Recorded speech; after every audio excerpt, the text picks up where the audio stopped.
So it's interesting that you say that. The Congresswoman is a member of the Congressional Progressive Caucus and has been for a very long time.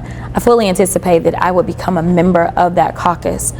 What people don't understand is that saying you're a progressive in Texas doesn't necessarily look the same as being a progressive in other states.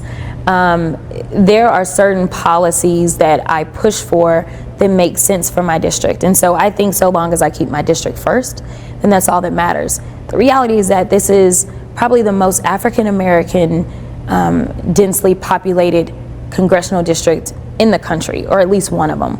It's definitely the most densely African American populated district in the state of Texas. And as the child of a preacher, I understand my constituency, and I know that my constituents are older African American for the most part. Obviously, we're a diverse district.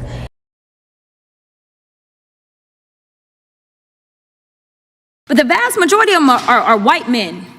White men are lecturing people of color because the vast majority, actually, any semblance of diversity comes from this side of the aisle.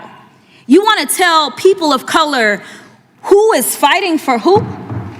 People of color do not feel comfortable or welcomed within your party. That's why you have to parade someone who has the name Dr. King attached to them so that people can be confused, because I have been reading the comments online and people are like, who is this Dr. King? Because you want them to believe that somehow she espouses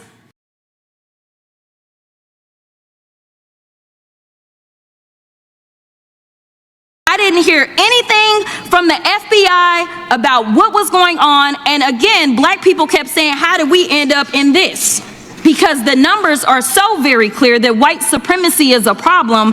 And honestly, I've not heard anything out of you today that makes me believe that you're going to do anything about the white supremacy problem. I don't know who feels safe in this country except for the white supremacist, because I specifically as a black woman definitely don't feel safe.